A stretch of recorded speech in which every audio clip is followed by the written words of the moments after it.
So good afternoon, everyone, and a warm welcome to the session Predict and Prevent Mitigating Malnutrition in the Face of Predictable Crises.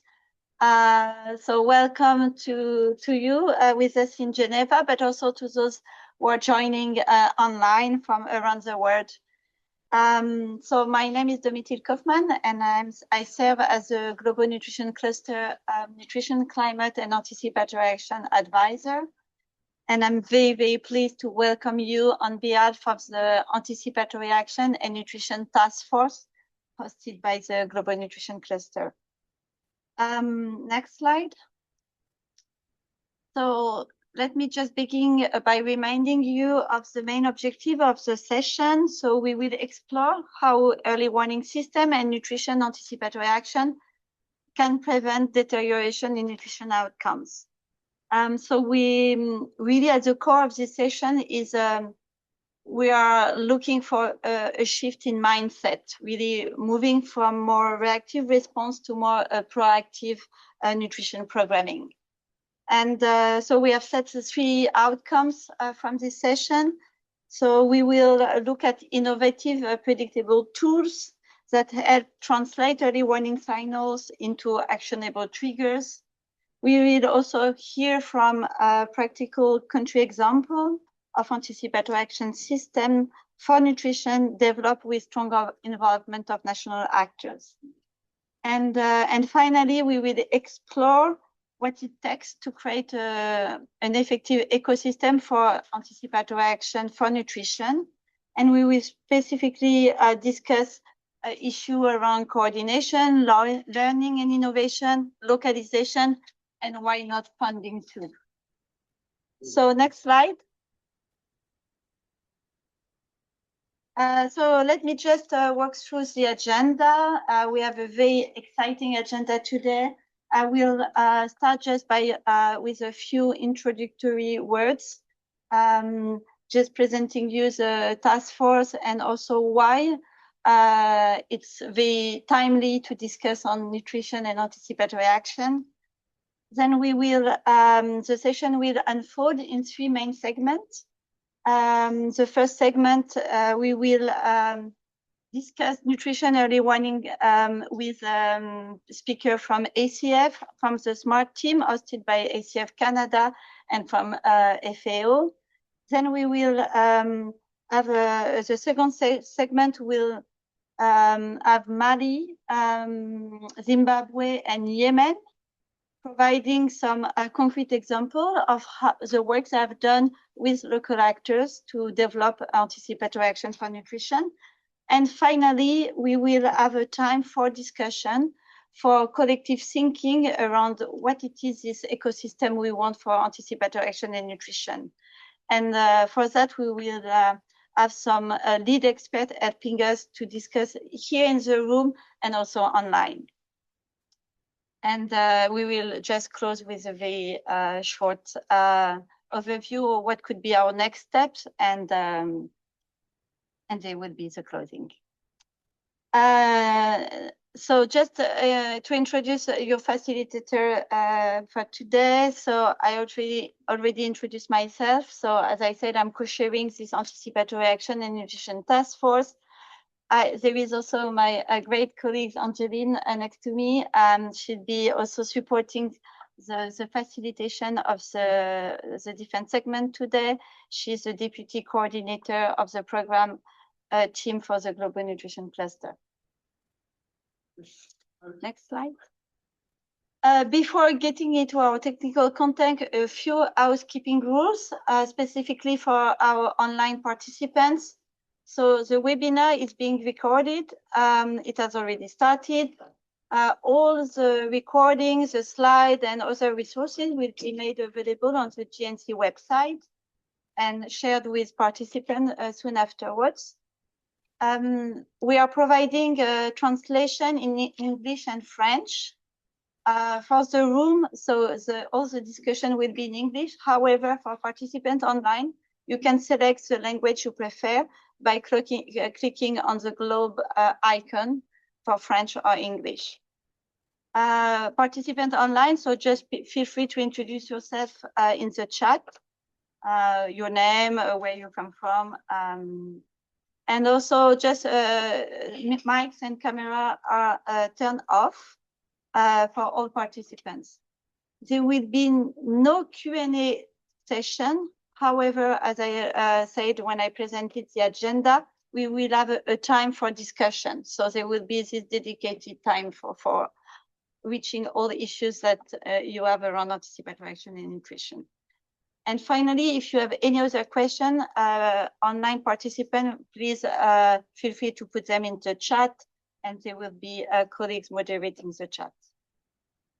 Next slide. So let's speak about the topic of today. Why nutrition and anticipatory action? So we know that there is a growing momentum around anticipatory action. And as the Global Nutrition Cluster, we were interested to know why there were so many so many frameworks where nutrition was properly integrated. So we had in September, in spring last year, we did a mini questionnaire amongst the nutrition practitioners and to try to understand what are the gaps, identify priority, and also understand what are these ongoing initiatives around anticipatory action and nutrition. So here you can see just a few of, not a few, but the main gaps that were identified. And the first point, and which is a very strong message coming from the nutrition community, is that nutrition is right now poorly integrated in multi-sectoral anticipatory action framework, and often is not seen as a priority. Clearly, what is stakeholders are also pointing out that there is a weak early warning system for nutrition, and there is no formal proper mechanism to trigger action based on early warning system action for nutrition.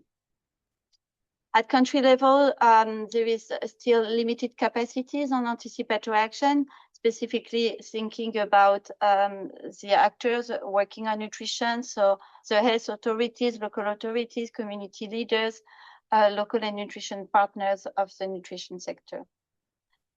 A clear gaps is in guidance and evidence to support initiative on the ground. So nutrition has been poorly integrated, but also poorly documented. So it might work, but we are not able to say it because we don't have proper evidence to say it. And finally, and not surprising, coordination is still something to improve, specifically making sure that interested stakeholders are on the table when there is a multi-sectoral discussion on anticipatory action, and having access to funding, flexible funding for anticipatory action. Next slide. So with this in mind, and also in response to this finding, we decided to establish in July 2025 a task force on anticipatory action and nutrition.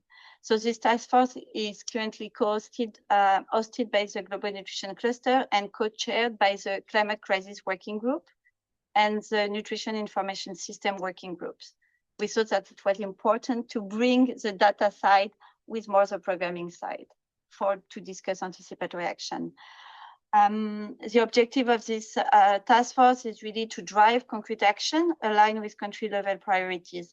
And this by implementing 3 types of activities. So developing tools, sharing of country experience, and learning. You can see on the right side, there is already a couple of publications related to anticipatory action of nutrition. They have been published recently. I think the 3 of them have been published in 2025.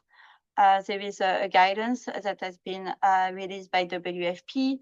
There is another guidance by ACF France, and there is also a learning brief that has been jointly developed by the GNC and ACF. But there are probably, and we hope, much more to come. Just on the bottom of the slide, you will see the link to the task force if you're interested. And that then also has the link to the publications. Yes, so the link to the publication, I mean, we can make sure also to share them after the session, but also some of them are available on the Nutrition Taskforce webpage. Next slide.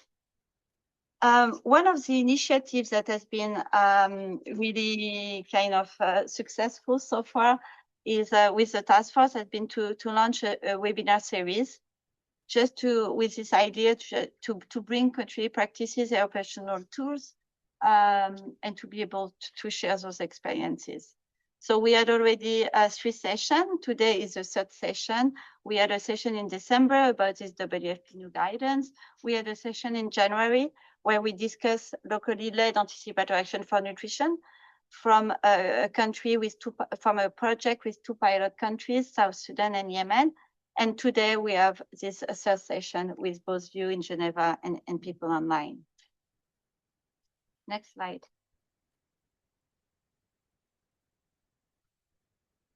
So, well, but before we move into our next segment, we'd like to hear from you, colleagues here with us in the room, but also online. So we have a short Menti with 2 questions.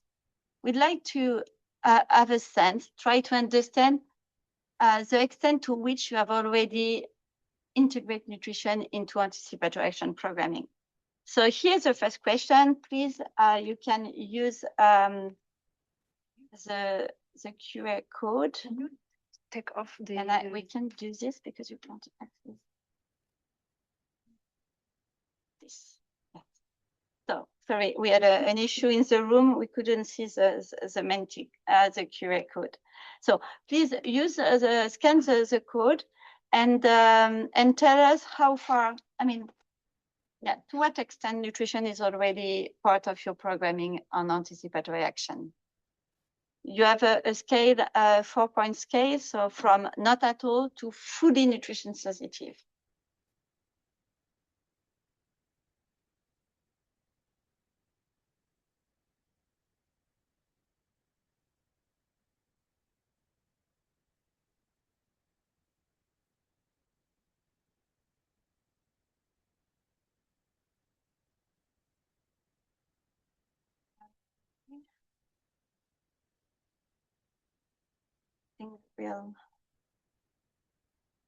Okay, so we have already 30 responded, and so we can see we're a bit in the middle, no? I mean,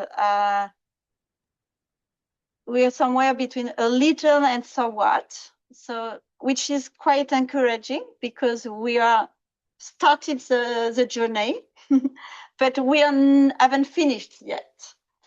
Next question.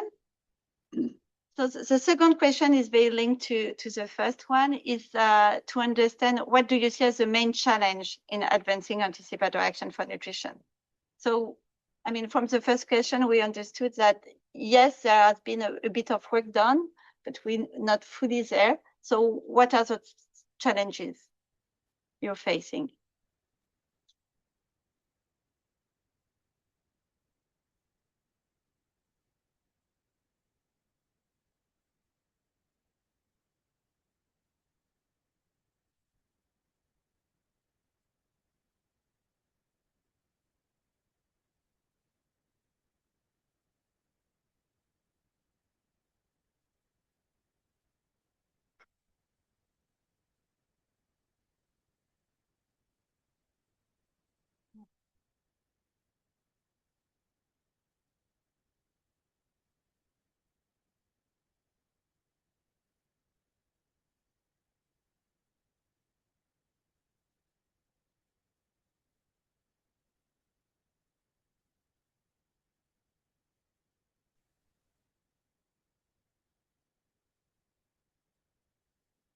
Okay, so I think, I mean, one word, and not super surprising, is coming maybe first. I mean, there are 2, but one about funding. I mean, there are also funds, donors, funding, lack of funding. So yes, definitely, it is a challenge, we know. But I think there are other challenges that are important to address the funding gap and it's very much kind of aligned with what I presented initially. So issue around the coordination, around the availability of guidelines, the technical maybe complexity, or maybe lack of knowledge right now. Anticipatory action is quite new, and specifically when you engage with national and local partners, for them it's a new area, and so there is really a need to build capacities around it. So with this in mind, I will just pass over to Angeline, who will guide us through the two next segments. Thank you so much, 𝗙𝗵. It's great to be here today. My name's Angeline Grant, and as 𝗙𝗵 mentioned, I'm the GNC Operations Team Deputy Coordinator, and I'm really delighted to be able to facilitate these next two segments. So we're going to be looking in this first segment at nutrition early warning and its importance with regards to anticipatory action. And we're really going to be looking at the ambition and some of the achievements within this space. We will be taking a look at three examples: the Miriam project, the real-time monitoring framework, and also some experiences from FAO in Chad on impact evaluation on a drought AA package. So got some really interesting presentations coming up, and I'm really delighted to introduce a fantastic panel of speakers for this segment. So we're joined today by 𝗙𝗵𝗶𝗀𝗶𝘀𝗵, who is AA Advisor for Action Against Hunger. She is based in Berlin, and 𝗙𝗵 provides technical support to early warning and anticipatory action initiatives, including recently supporting nutrition-focused early warning support to the Horn of Africa, and also the development of locally led anticipatory action plans in Zimbabwe, Uganda, and Sierra Leone. And 𝗙𝗵 is going to be joined on the presentation by 𝗙𝗵. So 𝗙𝗵 is joining us online. 𝗙𝗵 is a nutrition information specialist with the SMART team hosted by Action Against Hunger Canada. And 𝗙𝗵 provides technical support to countries on strengthening nutrition information systems and surveillance. And he's currently working on supporting the development of the real-time monitoring framework. And that's been piloted in Yemen and Mozambique and South Sudan.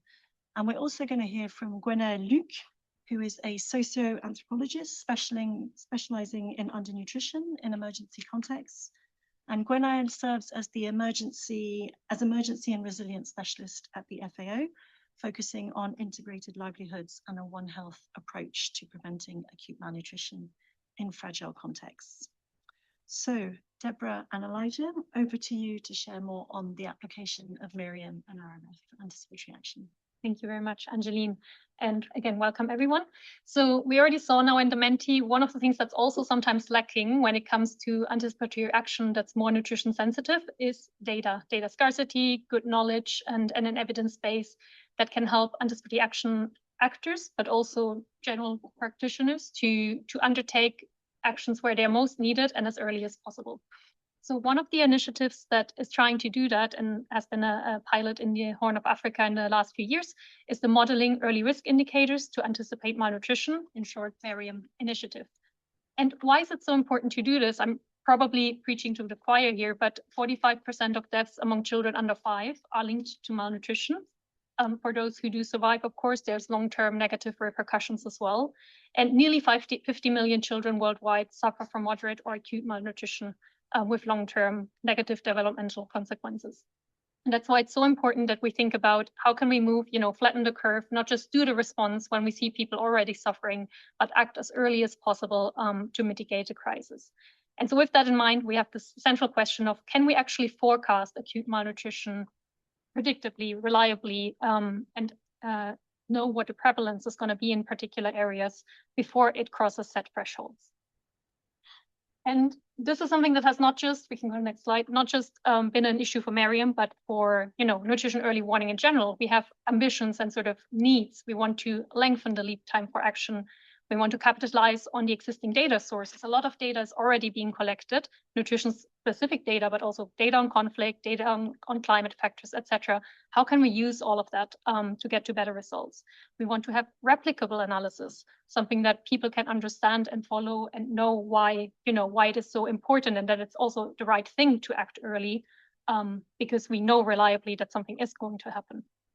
We want to have sufficient geographic granularity to actually be able to act on the information provided, and we want predictions that are reliable. So Miriam tried to address all of these ambitions and had some relatively promising results. So in terms of the lead time, it was able to generate models in 4 countries, South Sudan, Ethiopia, Kenya, and Somalia, that provide forecasts 3 to 12 months in advance. It was capitalizing on existing data like smart data, FSNMS, data from the National Drought Management Agency in Kenya and other national authorities in the other 3 project countries. It applied statistical analysis and machine learning to come up with a replicable analysis that can, be understood by various actors and followed, and therefore can also generate the trust on the donor side to actually invest resources early on. And we provided granularity up to level 2 in the case of South Sudan, up to admin level 3 in the other countries, really providing that actionable information that is needed to take decisions. And with a 70 to 85% accuracy rate for the IPC level 3 and above measures, it is a tool that can really serve as a solid ground to base our operational decisions and take anticipatory action. Today, the window is relatively small, so I'm not going to go into all the details, but I still wanted to show you what this looks like visually in the case of Kenya and in the case of South Sudan when we put it on a map. It's really a tool that helps us identify the hotspots in terms of general prevalence. But then, of course, when we go to application, and we can move to the next slide here, it's not just about where are the hotspot areas in terms of where do we see dark red on the map now.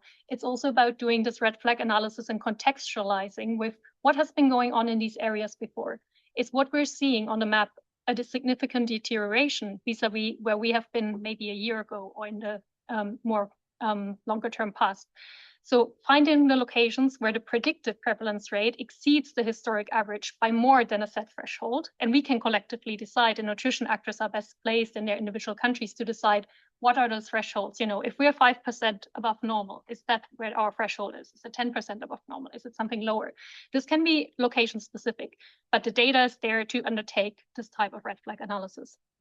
They can also serve in the anticipatory action sphere as a complementary trigger. A lot of our anticipatory action when it comes to nutrition and food security looks at meteorological drought indicators, such as the SPI, and is often lacking nutrition-specific thresholds that could, trigger additional types of assistance that are for those households and individuals that have nutrition risks. So by including nutrition-specific warning indicators, we can strengthen anticipatory action and have a better evidence-based response. And with that, I hand it over to my colleague 𝗙𝗵 online.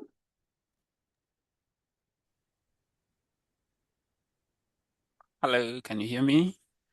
Yes, loud and clear. You can? Yes. Okay, thank you so much. Yes. You can hear me? We do, 𝗙𝗵, we hear you. Okay. So basically, thank you so much. So basically here, I'm gonna just explain how we're trying to strengthen nutrition early warning by using RMF. RMF in this case is the real-time monitoring framework. One thing we know very well is that in most cases, in many of the emergency settings, one thing that we do to try and track the nutrition trends, acute malnutrition trends, is do smart surveys. But these smart surveys can only be done probably once or twice in a year. But so one of the key things that we try to address to ensure that we're able to track the situation or acute malnutrition situation in between surveys is to use a routine monitoring system or routine data. In this case, most of them we call them as routine data could be health facility data or mock screening data or even mobility data to just try and understand how the situation is panning out in between surveys. So to be able to plug that gap where we can only, smart surveys can only help us track nutrition situation probably once or twice in a year. So to plug that gap in between surveys, the RMF is trying to build on the use of routine data And one of the key things that we're trying to do is to triangulate that information by comparing the routine data, that's the MWAC screening data or the admissions, with what we call the gold standard. In most cases, when you have the smart surveys, we know these are the gold standard. So our routine data will be probably as we mentioned, the MWAC screening data. We have the admissions, and this can be considered as the bronze or silver standard. But for us to be able to triangulate that information, to be able to see how they compare with the gold standard, we do the triangulation. So when we're able to and that helps us to be able to test the sensitivity and the validity. So when we're able to see that they compare fairly well, in the sense where when we see the surveys or the WIS going up, and we can also see the same going up, the same trends with the MWAC or even admissions, then we can begin to see that either the routine data is sensitive enough and can be and valid enough to be used to be able to to be used as an early warning. The other bit that is very important is once we have the correlations, we try to establish the thresholds, because the thresholds are the ones that will help us do the trigger. So these are the key things that we try to use in the how RMF can be able to help us strengthen initial early warning. That's and that's one of the key things. So in the next slide, I'll be able to share with you some of the work that we've been able to do in Yemen. As you can see, here the admissions in South Sudan are comparing fairly well, 0.51, which actually this indicates to us that admissions can be used as an early warning indicator. If you look at what we did that's in South Sudan. In South Sudan is 0.51. In Yemen we had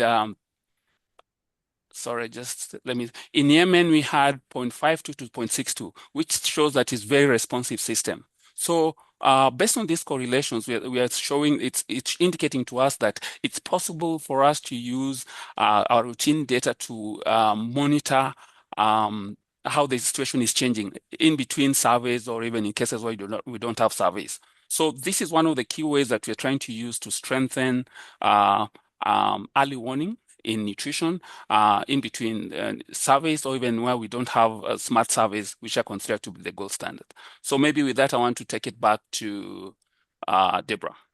Thank you. Thank you, Elijah. And we're nearly out of time, so just to wrap up very quickly, it's a bit of a call of action to all of you as well. What is needed to make this work? We need data that's qualitatively high and accessible, so data sharing among organizations. We need to contextualize with baselines and historical trends. Data is here also very important. We need to institutionalize the approaches, work more with local authorities, and we need to find and take decisions on adequate trigger thresholds, which again requires input from the community. And last but not least, also the flexibility in our anticipatory action programming to respond when we do see that those indicators are showing a need to action. Super. Thank you so much, Deborah and Elijah, for that really interesting stuff, particularly on the level of granularity that we've been able to achieve with these different approaches. I think and the contextualization of the thresholds, I think it's, really very encouraging. Right, I think we will move on to our next speaker. So I'm really delighted to move on to 𝗙𝗿𝗃. 𝗙𝗿𝗃 is actually on assignment in Afghanistan at the moment, so she has pre-recorded her presentation, and we can listen to it now. But I think she's also online. Oh, she's also online too. Okay. Hi, Good afternoon. My name is 𝗙𝗿𝗃, and I'm here on behalf of FAO to present an integrated livelihood anticipatory action that was designed and implemented in Chad to prevent seasonal spike in child acute malnutrition. In Chad, as in most of African dryland context, child acute malnutrition has remained persistently above WHO emergency threshold year after year, despite decades of humanitarian aid.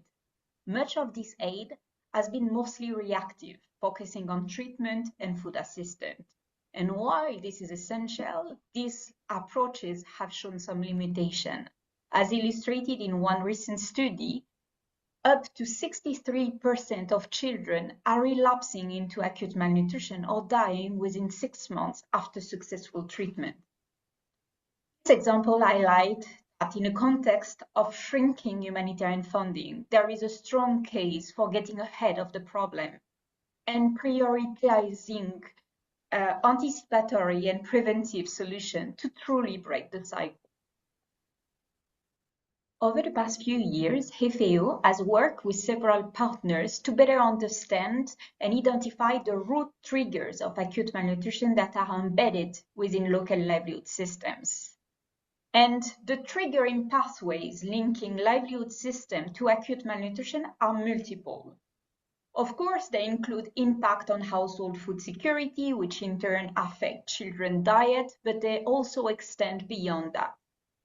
Studies in different contexts have highlighted those different pathways linking livelihood system to acute malnutrition. For example, in Nigeria, women's livelihood workload has been found to be a major driver of child acute malnutrition, as they reduce caregiver time and capacity for adequate feeding and care practices. Another example in Chad has shown that livestock management practices plays a critical role in shaping child health and nutrition outcome through zoonotic pathogen exposure. Actually, some of them have been found to be major contributor to childhood illnesses such as diarrhea or respiratory infection that limit nutrient absorption.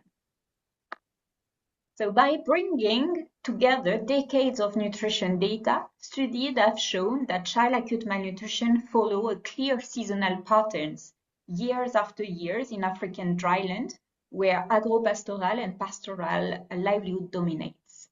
So we are seeing two distinct peaks emerging. Most of the humanitarian attention has been focusing on the second peak, which coincides with the hunger gap just before the harvesting season. However, we are seeing a first and more severe peak occurring during the dry season and during the pastoral lean season. So this first peak coincides at the time where pasture and water are most limited, so leading to a sharp decline in animal health and productivity, including reduced access to milk for children, and at the same time, an increase in zoonotic risk exposure for children. And actually in Chad, we found a high seasonal exposure among children and their environment to pathogens such as 𝗙𝗿𝗶𝗀𝗶𝘀𝗵, Salmonella, and 𝗙𝗿𝗴𝗶𝘀𝗵, commonly present in children and their environment, including in water sources. So by understanding these different pathways embedded in livelihood system, the objective was to design a locally grounded intervention that could act ahead of the predictable dry season spike and block those triggers of acute malnutrition before they escalate. The intervention, called Integrated Livestock Management to Prevent Acute Malnutrition, was implemented in Chad from December 2024 to May 2025, covering the dry season. It used an integrated approach to enhance livestock health and productivity. So for that, we used the distribution of highly nutritious livestock feed to help households maintain few milking animals close to women and children during the lean season, thereby boosting milk production and availability, but also consumption through the dry season. And alongside some animal health services such as vaccination and deworming. So counseling session was also delivered to promote the consumption of milk, as well as animal food source and other locally available nutrient-rich food. At the same time, the intervention focused on mitigating zoonotic risk to protect child health.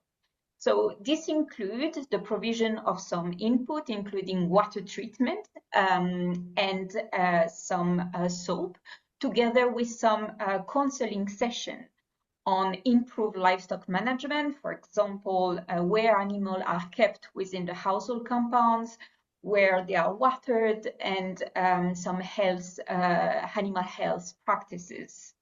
So there was also counseling on food safety and water treatment and egg washing practices. So importantly, the approach was implemented with careful consideration to reduce women workload in order to strengthen their capacity for childcare and optimal feeding practices.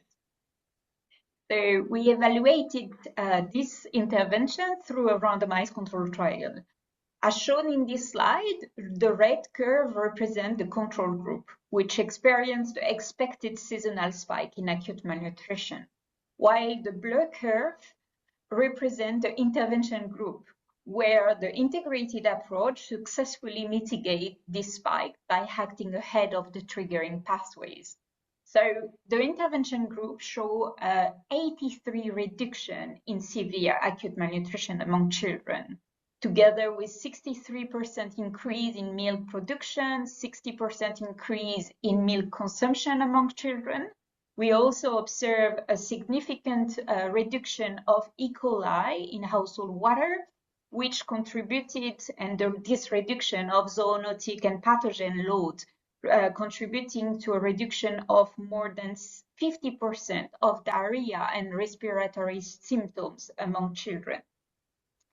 In addition, there was significant improvement in women dietary diversity and their daily exhaustion.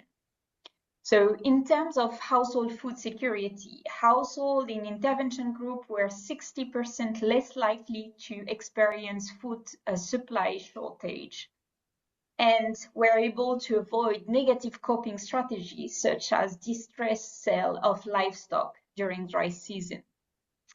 In addition, we also conducted a return of investment analysis from a societal perspective, accounting for both program cost and participant opportunity cost. And what we found is after 6 months, each dollar invested generated an estimated return of $5.4, driven by avoided child treatment cost, improved food security, and gain in livestock productivity and herd assets. So in conclusion, this integrated anticipatory and One Health livelihood-based approach offers scalable, dignifying, and high return of investment preventive model for pastoral and agro-pastoral humanitarian settings. Thank you very much. Super. Thank you so much, Gwen, for that presentation. Really fascinating to see those results there. Very encouraging to see the use of anticipatory action, its potential impact on acute malnutrition rates there. Really encouraging results. So we have, to wrap up this segment, proposing another Menti for you to take a look at. So we've seen there are a number of different tools and initiatives that can be leveraged to support early warning, nutrition early warning, and anticipatory action, but we're very keen to hear from you if you think there are other tools that could support with nutrition early warning and anticipatory action. So encouraging you to vote on our Menti code here.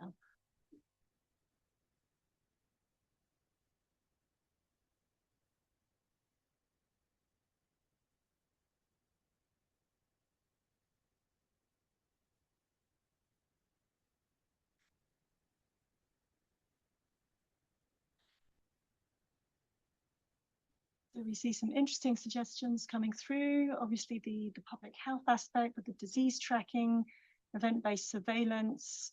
Interesting idea to leverage family MUAC in this particular context as well, in terms of nutrition data. There's obviously the IPC coming through, multi-hazard risk monitors, integrated early warning systems, 𝗙𝗵𝗔. Yeah, food prices. I think some of those market analysis is also very interesting. So thank you so much for those contributions. We are going to be producing a readout from this session, and we will certainly include that in there. So we can now move on to segment 2 of our session. So I'm really delighted to be introducing our next speaker, 𝗙𝗵𝗶𝗀𝗶𝘀. So Victor is a seasoned humanitarian and development professional with over a decade of experience leading nutrition programming, surveillance, and evaluation across Asia, Africa, and the MENA region. He currently serves as the Nutrition Cluster Coordinator, the Nutrition Cluster Co-Coordinator in Yemen. And Victor's going to be speaking to Nutrition Anticipatory Action in practice. So Victor, we're very much looking forward to hearing on your experiences of implementing anticipatory action in the context of Yemen. So Victor, the floor is yours. Thank you very much. And can move to the first slide. Thank you very much. Good afternoon. Good morning, everyone. And thank you for the opportunity to share the experience from Yemen. I will start this off by saying that in many humanitarian crises, we respond to malnutrition after it has already happened. Children arrive at health facilities severely wasted, programs scale up treatment and resources are mobilized to respond. But an important question we increasingly ask is, could we have acted earlier? Because in many contexts, including Yemen, the shock that drive malnutrition are not unexpected, they are predictable. I'll speak about why this matters in Yemen.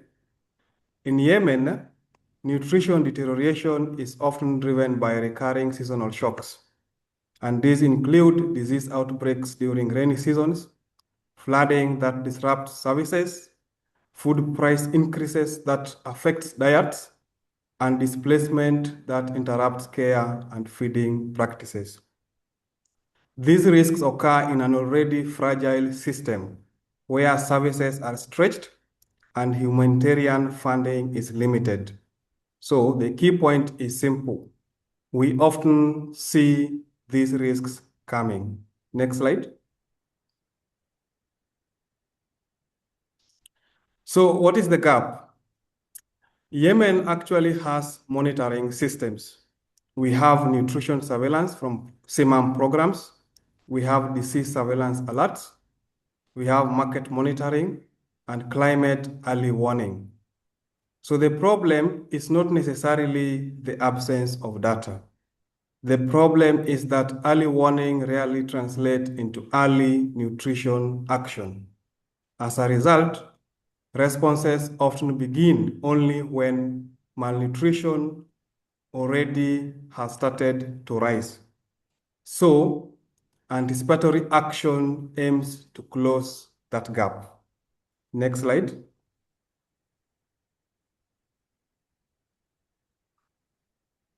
Did you move to slide 4? Okay.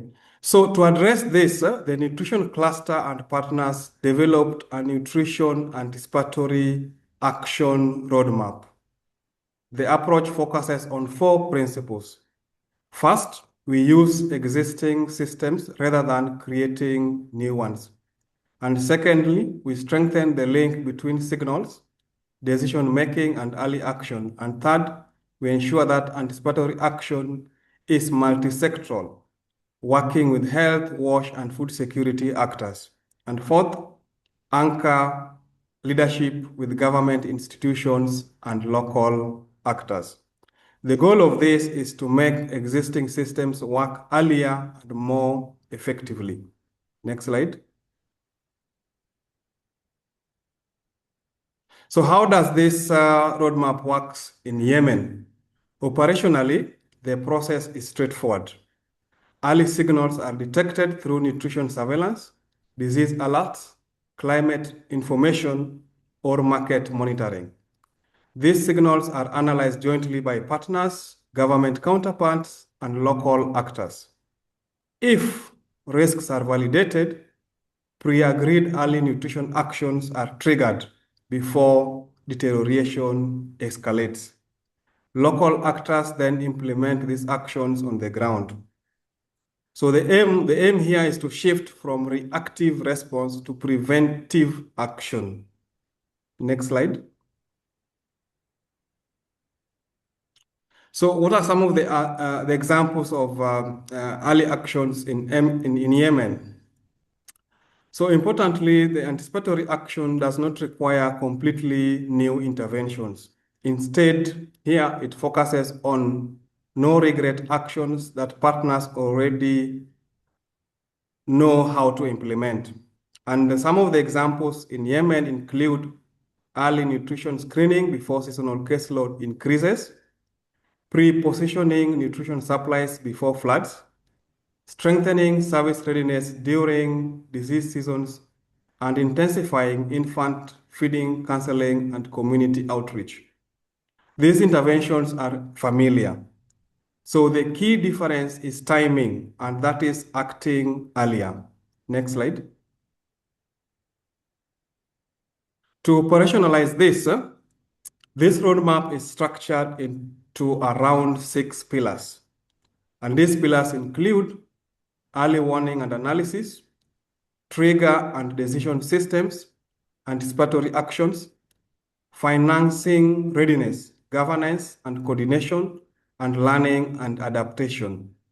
Together, these pillars connect data, decisions, and early action into one system. Next slide. How does the local leadership works within this roadmap? A critical element of this Yemen approach is local leadership. Local and national actors are often the first to detect emerging risks within communities. They are involved not only in implementation, but also in interpreting signals and participating in decisions. So this strengthens both timeliness and accountability. Next slide. So in Yemen, within the roadmap, we are looking at a phased approach. And this is based on recognizing the complexity of the context. The roadmap follows a phased approach. First, operational readiness, and second, integration with multi-sector systems. And third, institutionalization within national planning. This gradual approach allows progress while managing risk. Thank you. Next slide. To conclude, nutrition action in Yemen is operationally feasible today. The country already has systems, operational actors, and coordination platforms. What is required now is strengthening the link between early signals and early action. Because ultimately, anticipatory action is not just about predicting shocks. It is about protecting children before malnutrition takes hold. If we wait for malnutrition rates to rise before acting, we have already acted too late. Thank you, and over. Thank you so much, Victor, for those really rich insights into the development of the Yemen roadmap. Really interesting to hear your first-hand experiences there, and also particularly the strong focus on local and national leadership and decision-making within that process. So thank you so much for sharing those insights. We are going to now hear from our next speaker, 𝗙𝗿𝗶𝗀𝗵. Mamadou is a specialist in public health and nutrition with experience in the management of acute malnutrition, maternal, neonatal and child health and health system strengthening in humanitarian contexts in West and Central Africa. He currently serves as the Health and Nutrition Coordinator for ACF Mali. And Mamadou is going to be sharing best practices and recommendations for nutrition-specific actions to be integrated into anticipatory action plans. Donc, Mamadou, merci beaucoup pour votre participation et de nous avoir rejoints aujourd'hui. La parole est à vous. Merci beaucoup. Dans le cadre de l'accélération des actions anticipatoires, Action contre la faim a mis en œuvre un projet dont l'objectif est d'élaborer des protocoles nutritionnels fondés sur des informations fournies par la communauté dans des contextes fragiles. Slide.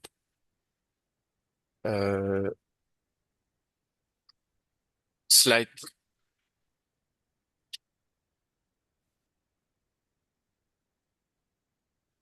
Ce projet a été développé au Mali et au Madagascar. Donc, il a été développé par Action contre la faim dans ces deux pays. C'est une étude de recherche qui s'est appuyée sur les plans d'action et les protocoles d'action anticipatoire déjà existants dans les différents pays avec la participation des communautés locales, des autorités administratives et locales, des autorités sanitaires. Mais aussi, il y a eu la participation dans ce projet des cadres des actions anticipatoires et des gestions de risques et catastrophes dans ces différents pays.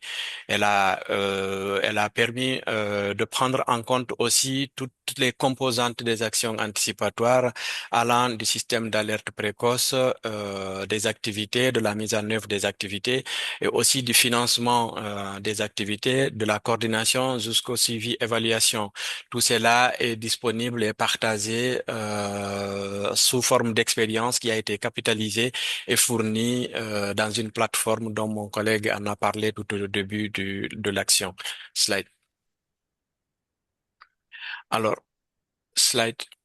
Alors, l'approche qui a été utilisée, c'est une approche communautaire, particulièrement au Mali, à travers une étude transversale menée auprès des ménages, des acteurs de la GRC, des actions anticipatoires, et dans le cercle de Ségou, qui connaît un peu le Mali, c'est dans le cercle de Ségou que l'étude a été menée. Donc, il a permis de toucher 120 ménages lors des entretiens et aussi on a fait des focus group qui ont permis la participation de 145 personnes et 36 informateurs clés ont été interrogés et qui ont donné des informations claires sur tout ce qu'il faut faire et tout ce qui a été fait sur les actions anticipatoires déjà en cours dans le pays, mais n'intégrant pas la nutrition.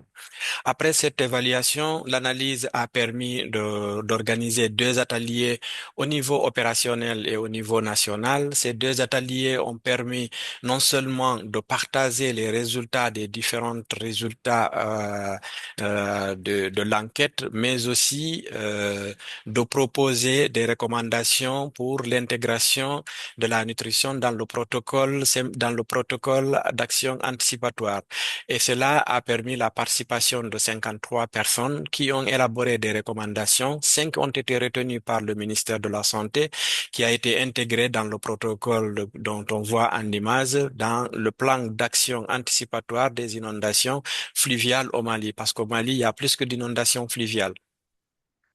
Après l'élaboration de ce plan d'action, dans le respect de ce plan, il a été organisé 2 sessions de formation au niveau opérationnel avec la participation de 129 acteurs communautaires, des femmes et des hommes. Slide. Alors, slide please. Nous nous sommes posé la question suivante. Pourquoi la nutrition est souvent absente des protocoles d'action anticipatoire?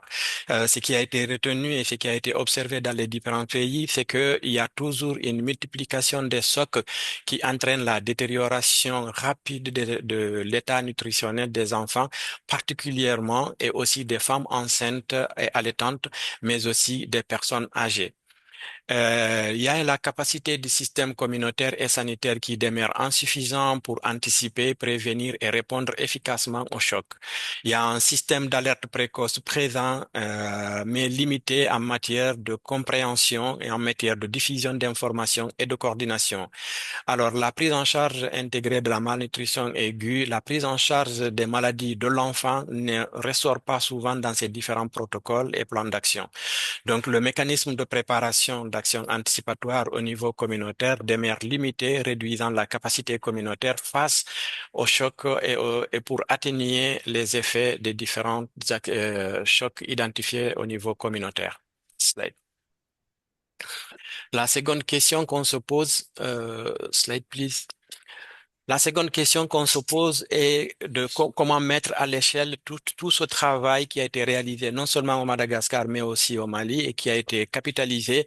Donc, il nous faut une coordination intersectorielle. Il faut un renforcement de capacité en GRC des acteurs de nutrition au niveau national et au niveau opérationnel. Et il faut une intégration de la nutrition dans les différents protocoles d'action anticipatoire, mais aussi la mise en avant de la gestion de la malnutrition aiguë par la communauté elle-même, les bénéficiaires de l'action, mais aussi qui sont victimes des inondations et autres catastrophes identifiées. Il faut planifier il faut aussi rechercher le manque de preuves en mettant en œuvre des études de recherche. Il faut aussi la participation communautaire, le développement du manuel et procédures qui est disponible avec Action contre la faim, mais aussi des sources de financement qui sont souvent difficiles à trouver. Slide. Alors, pour les ressources, comme le disait mon collègue initialement, Action contre la faim appelle à une plus grande intégration et diffusion de la nutrition dans les cadres opérationnels des protocoles de l'action anticipatoire. Donc, il y a une autre méthodologique qui est disponible dans la plateforme en version française et en version anglaise sur le hub Action contre la faim nutrition, action anticipatoire. Il y a aussi des outils qu'on a utilisés pour la collecte, l'analyse des données et tout ce qui est capitalisation dont on aura besoin pour la mise en œuvre de ces différents projets, l'intégration des actions anticipatoires dans la nutrition. Et cela est disponible et pour quiconque en a besoin pourra envoyer un mail à cette adresse qui est affichée, Eridic actioncontrelafin.org. Merci pour l'attention. Merci énormément, Mamadou, pour vos observations précieuses sur ce sujet. So really interesting to hear about the approach that the ACF Mali colleagues have taken there, and also what some of those barriers are to effectively integrating anticipatory nutrition into anticipatory action protocols. So I am now delighted to introduce our last speaker for this session, 𝗙𝗵𝗴𝗶𝘀𝗵. 𝗙𝗵𝗴 is the Executive Director of Nutrition Action Zimbabwe, a leading local organization that champions proactive disaster risk management and the localization of humanitarian action. So under his leadership, NAZ has moved early warning and early action from theory into large-scale practical implementation, leveraging mechanisms like WAHAFA and Start Ready to translate climate triggers into life-saving response.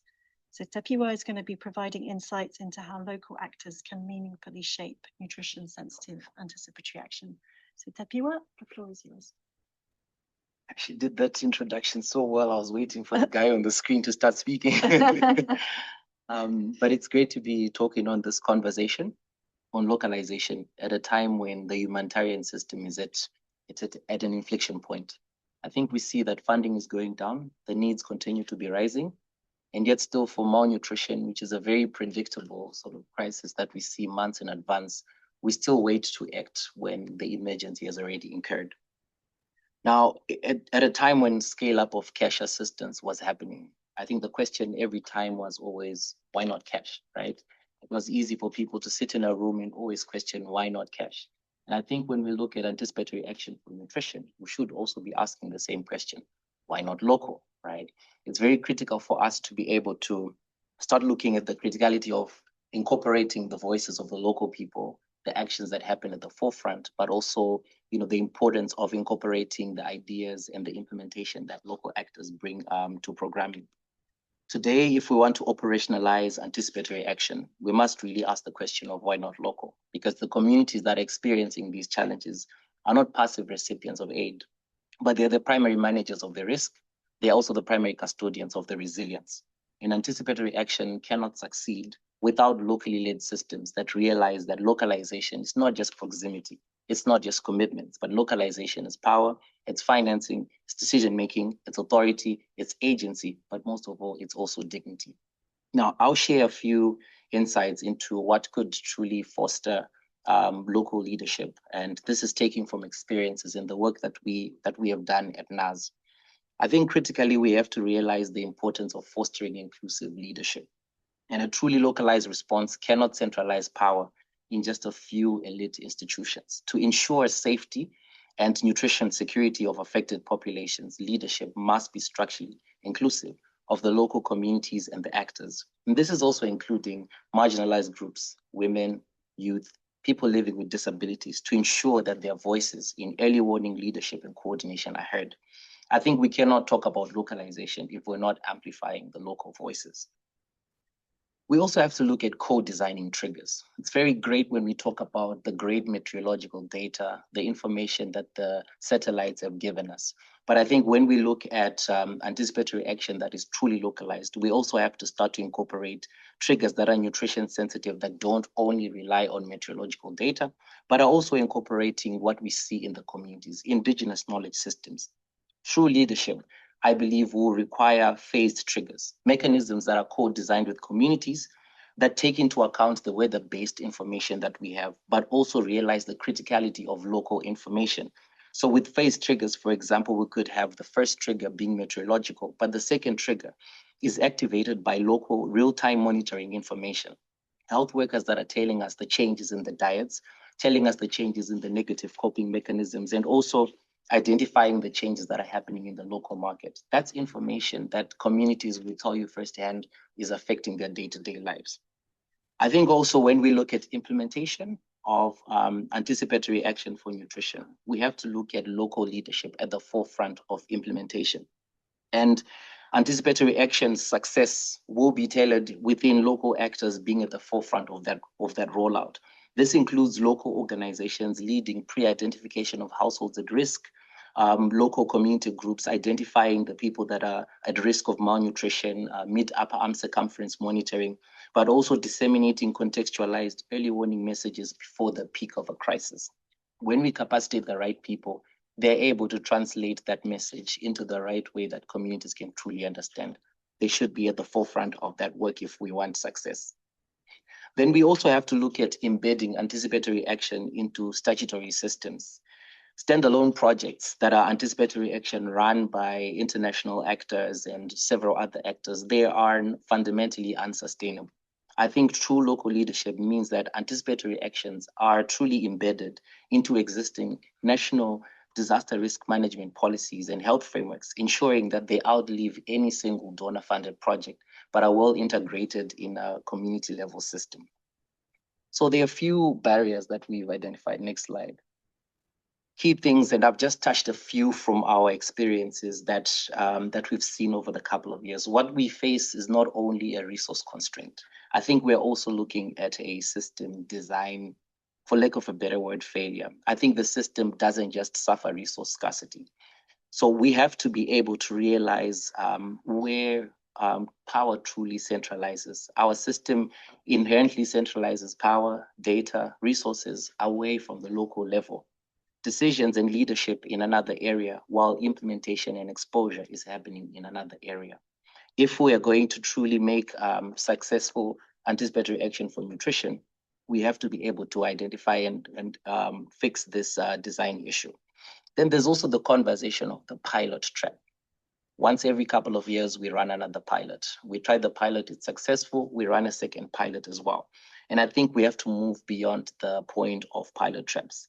Short-term funding traps anticipatory action into a perpetual pilot phase. We're always trying out something new. We need predictable, multi-year, pre-arranged funding that flows directly to local actors. We've tried it so many times, we've seen that it works. It's now time for us to move beyond the pilots and start implementing. So we need to start thinking beyond just funding localization now, but we need to start thinking, how do we position sustainable local leadership? How do we retain capacity for local actors? One project has trained them. How do we make sure those actors are still capable and still present in those areas for future crises that will come? Then I think I attended a number of sessions today where the conversation on risk was being spoken about. And I think we also need to start looking at risk shifting. Sometimes we've seen it as local actors where risk shifting is being disguised as localization. So currently with local actors as subgrantees of several other actors, the transfer of operational and security risk to local actors comes usually without the adequate overheads, without the adequate equipment, without the adequate duty of care. Where we are going as local actors, traveling on foot or with a second-hand vehicle that doesn't have a four-wheel drive, it's not the same place where your international actor is going to go in that same vehicle. They will be well-resourced, they'll have a much better car, and they'll be there for 2 days, but you will stay there for 3 months. So we have to be able to look at those conversations and truly give the financing and resources that ensure local actors are well-equipped to be able to respond to the crisis. So there are a few solutions, things that I think will be very critical. And Next slide. yes, next slide. And one of those is reframing the international role. I think one of the things that has been evident, and this is something that we've had in several areas, that what we require is not a system where local actors are at the forefront of everything and no one else is there, but what we require is an ecosystem where both local and international actors are acting within the same frame, but with clearly redefined purposes for both. So the system must transition to a context where international actors are not just default decision makers, but we are all playing the role where we are all decision makers, system owners, and other actors are playing as enablers, while other actors are playing a different role. And this means providing a conduit access for global technical support. International actors still play a very critical role to access some of those global technical support facilities, but also operationalizing direct financing and de-risking as well local actors, where conversations with funding agencies talk a lot about risk and the risk that comes with local actors. There's still a very big role that international actors can also play to de-risk the local actors. It becomes critical as well for us to develop a system that transitions the transfer of power. So this is not a 1 day, 1 week, or 1 month sort of process, but it's a process that we all have to collectively design. How do we transition from a system that we currently have to a system where local actors are taking the leadership? I think it's also critical to look at how we can harness networks and connections. Isolated local interventions will struggle to reshape the system. We must build and strengthen robust national networks and consortiums that foster governance, accountability, and collective voices. Platforms that are designed for continuous capacity exchange are essential if we're going to be strategic about country-level growth. We have to look at unified advocacy. How do we, as local actors and other international actors, build one voice that pushes forward the trajectory of where we want to go? And the true operational shift requires a supportive policy environment. We must leverage these strengthened networks to drive advocacy efforts that ensure that policies enable anticipatory action and also empower local actors to be effective in framing the next generation of responding to crisis. So in the next planning meeting, I want to challenge the room, depending on where we are coming from. If you're an international actor, in the next planning meeting, you should ask yourself, are you enabling local systems, or are you competing with them, or are you directing them? If you are a funding agency, in the next planning meeting, let's be questioning, are we truly funding another short-term pilot? Or are we providing multi-year flexible funding that is needed to build a sustainable, locally owned system? And I came up with a closing reflection that I say, if we want to have a humanitarian system 30 seconds. that is capable of preventing malnutrition rather than responding to it, we must accept a critical truth. Proximity is not power. Local presence without authority is not locally led action. Transformation will occur only when we do these things. We design anticipatory actions with local actors. We hold direct funding access that is channeled towards local actors directly and flexibly. Local actors occupy leadership positions and drive early action at scale. The era of localization that is consultative is fast coming to an end. Let us enter into an era of structural local ownership that should start today. Thank you so much. Thank you so much, 𝗙𝗵𝗹, for those really rich insights, really fascinating to hear. And thank you for such a compelling call to action as well. I think it really helps to wrap up those two segments of our discussion today. I think in the interest of time, we might skip the next mentee. Is that right, 𝗙𝗵𝗹? Yeah. And move straight on to the third segment of our discussion. Thanks so much. And thanks so much for those inspiring words, 𝗙𝗵𝗹. And I think it's a good transition to our last segment. So we are now moving into a more interactive part of the session where we will have opportunity to reflect all together on some key dimensions for really building an ecosystem for anticipatory action for nutrition. So we will have both the discussion online and in the room. And so we will organize, so we will have some lead experts to help us to delve into two dimensions here in the room. So we will discuss localization, and 𝗙𝗵𝗶𝘀𝗵 is going to guide a bit, facilitate the group discussion. And so we will have also a discussion around learning and innovation. And for this, we have 𝗙𝗵𝗶𝘀𝗵 from the Anticipatory Action Hub with us, and at the same, she will be facilitating, supporting the discussion. For online participants, so we have also a lead expert. She's online with you. So we have 𝗙𝗿𝗶𝗀𝗶𝘀𝗵 from ACF France. She's gonna guide also the online discussion, and so Léonore, I'll pass over to you, maybe to mute Miriam, if you can mute the room, and then Léonore will explain all the rules to online participants. So now maybe what.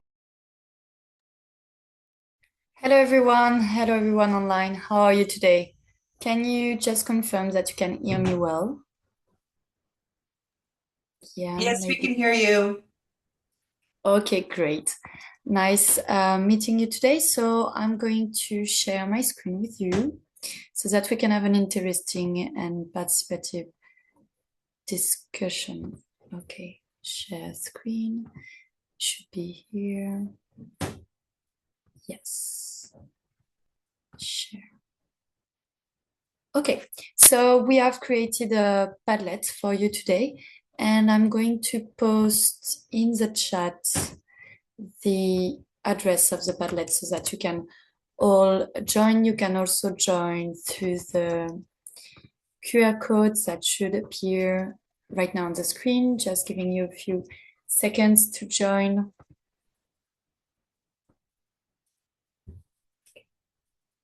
So I hope you found the discussion quite interactive and interesting. We had 4 sessions we wanted to ask you today, and on the Padlet, I hope you can see my screen. Let me maybe enhance that a little bit and move things around. You have 4 questions. The last 2 ones are the ones that are going to be covered in the room, so that's why I placed them on last. So I'm proposing that in the remaining time we have, we focus on. Okay, sorry that some people were not seeing my screen. So we are going to focus on how can we better integrate nutrition into existing intersectoral AA framework, and how can we unlock flexible financing specifically for anticipatory action and nutrition. Okay, you also have the question of how can local knowledge shape and local actors be in the driving seat for nutrition sensitive early warning and AA, and what are the opportunities to establish robust evidence-based learning mechanism between AA and nutrition actors. So once you're connected, and if you just let me know if you have issues accessing the Padlets. Once you're there, you can just contribute however you feel, and on each of the pillars that's open. But I would like for us maybe in 2 minutes to open the floor for open discussion on the first 2. One, how can we better integrate nutrition into existing intersectoral AA framework, and how can we unlock flexible and sustainable financing for AA nutrition. I see that people are starting to join. That's great.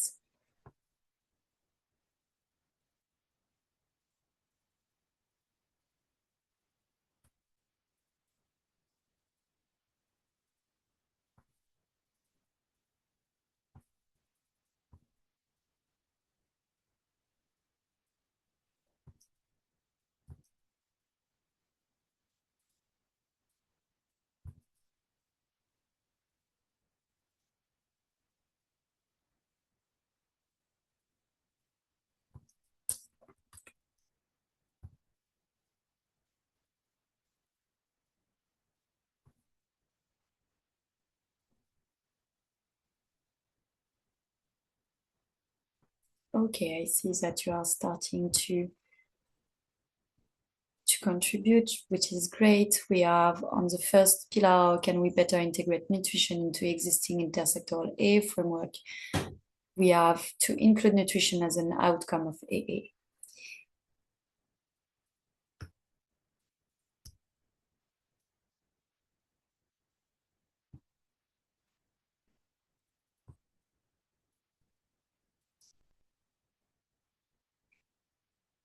evidence-based is mentioned, and coordination to make this happen.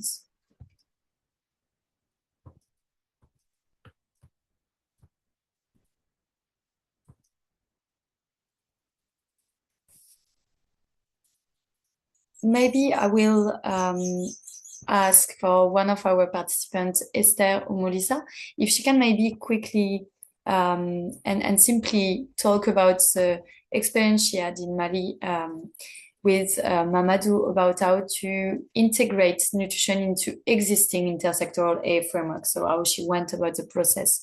That maybe be a good start for the discussion.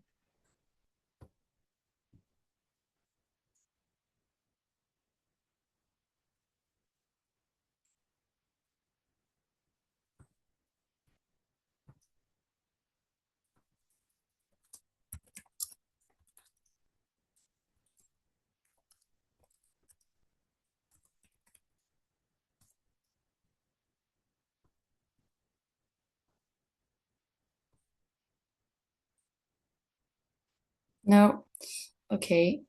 I think we have an issue with the participant being able to unmute. That would be an issue.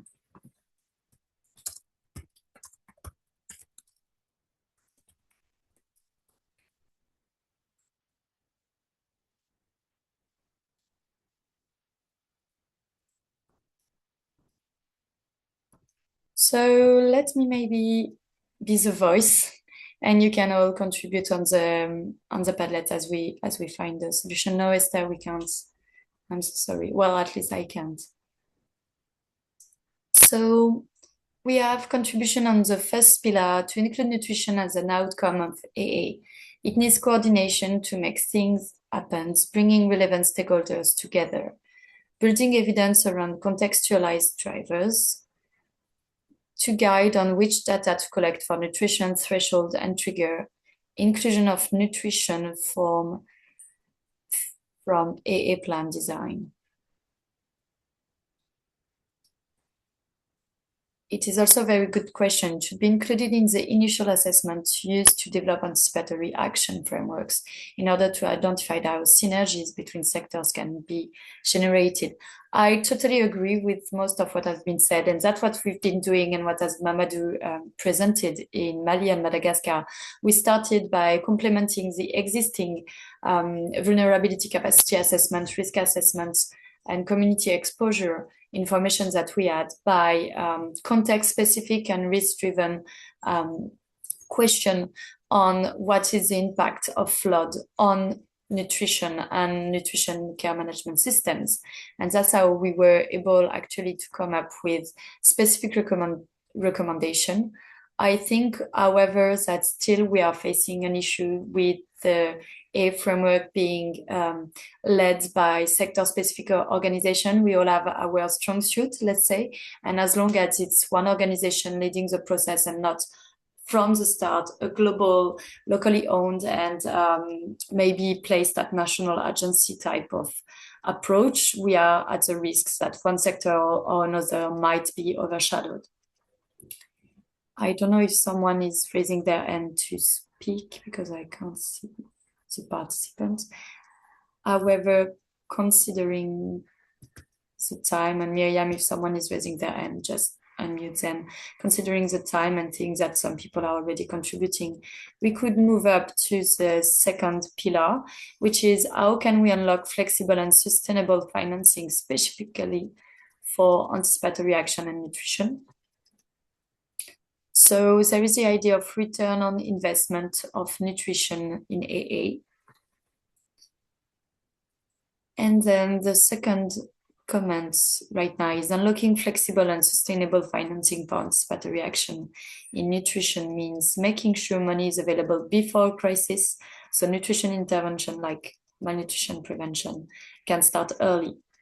Here are practical ways organizations and governments are doing this, and I don't have the rest. I hope that you will be able to complement your answer. But definitely this is something we are seeing on the ground.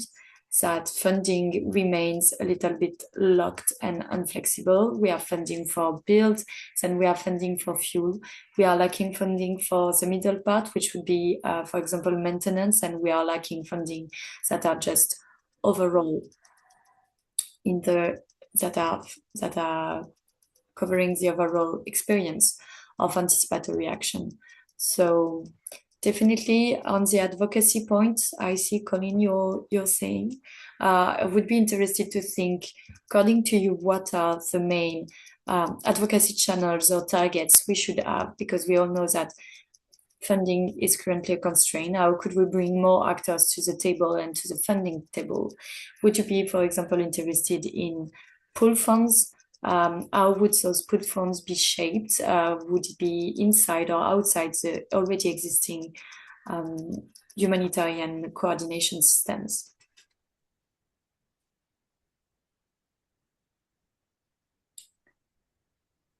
I still don't think we have a hand raised, or at least I can't see it.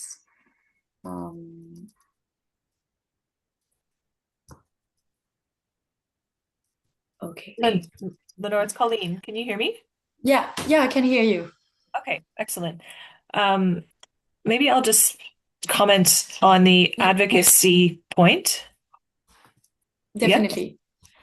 Yeah? Okay, I think we need to look at the broader ecosystem for humanitarian nutrition advocacy, because I feel like we're not helping ourselves as a sector, in that we are very divided, right? We have a whole group or a whole stream of advocacy related to wasting and trying to get more commodities, and not that that's not needed, but I think we need to step back and take a more holistic view of what is needed, what are the key messages, and unite around them. Because my concern now is I'm hearing from some spaces that there are donors out there, but they're only interested in funding, in dedicating funding to purchase commodities. And so and I think maybe there's reasons for that, but maybe one of the reasons is that our advocacy has been unbalanced a bit, right? So I do think it requires us to take a look at the broader ecosystem, as a colleague commented here, and come together. I'll leave it at that for now. Thank you for that. And elaborating on what you're saying, I've been wondering whether maybe the word on putting anticipatory action forward has been successful, and I think we're there now. We clearly see a momentum around that.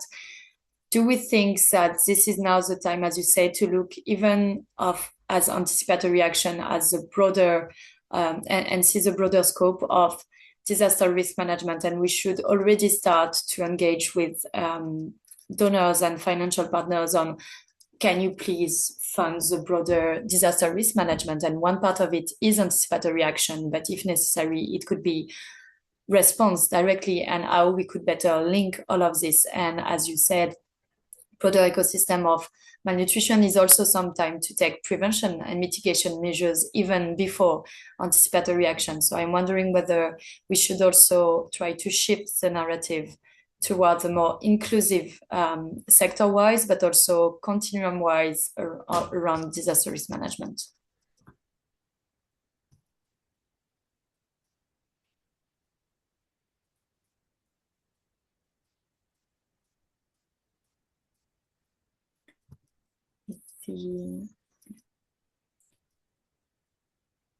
Okay, I don't think I have any other comments on that.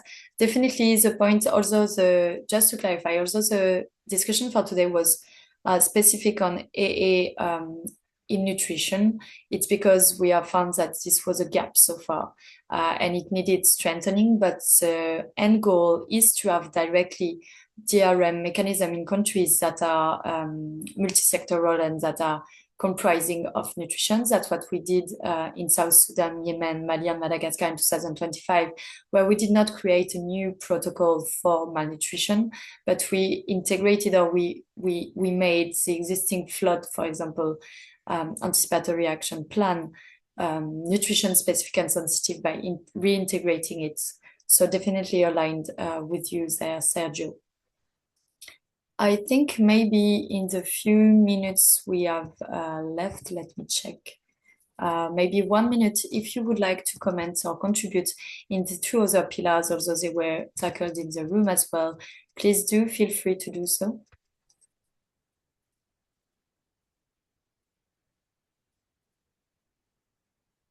Okay, government nutrition action plan is also being mentioned. That's something we saw with our pilots in 2025 as well, that most of the time nutrition was not included in the broader DRM plans in countries just because of a lack of reflex of inclusion, and that most of the time the Ministry of Health or care management systems were lacking this vision or this cultural sensitivity to have in place this type of plan beyond emergency response, let's say. So there is this definitely improvement curve here that we could have. Okay, so colleagues online, colleagues in the room, I'm so sorry because we are running late, and I know that there's been a lot of super interesting and great discussion in the different groups, and I'm really sorry to have to cut this conversation. I hope we'll have opportunities to continue in other, use other channel, other platforms. Maybe a quick wrap up. We were supposed to have a quick debrief on group discussion. I think we have really 1 minute. Maybe Leonor, I can give you the floor in 1 minute, just if you can get us a sense or flavor of how did it go, the discussion online. Yeah, thank you. So the discussion online was very interesting, and we had some notes on Padlets. What emerged, I think, from that is that we should look at anticipatory action as an ecosystem, and that nutrition is one of the key elements of it, but should not be worked on aside. So that works for integration of nutrition into existing AA initiative and DRM framework. So we should definitely not work outside of them, but strengthen the existing and work toward building more comprehensive packages directly inside of it. And this has been linked by the participant to the funding and how to have flexible and sustainable finance for anticipatory action. And that definitely it's something we should brought to our financial and traditional financial partners to fund nutrition as an ecosystem as well, and not just pick and choose whether they want to fund waste management, for example, or they want to fund items that are concrete, but also invest in the mechanisms that would allow us to actually prevent, anticipate, and respond to malnutrition peaks. That would be it for the online groups. Thanks so much, Leonor, and I think it's a very strong message, and I think we all in the room also agree with it's not a parallel system we are talking about when we speak about anticipatory action for nutrition, but is really to make sure that when we develop intersectoral anticipatory frameworks, we are also including nutrition. So we are part of the discussion, and we are looking at how we can maximize nutrition outcome. It might be with specific nutrition action. It might be just by leveraging what already exists in the framework. But we need to also consider those nutrition needs.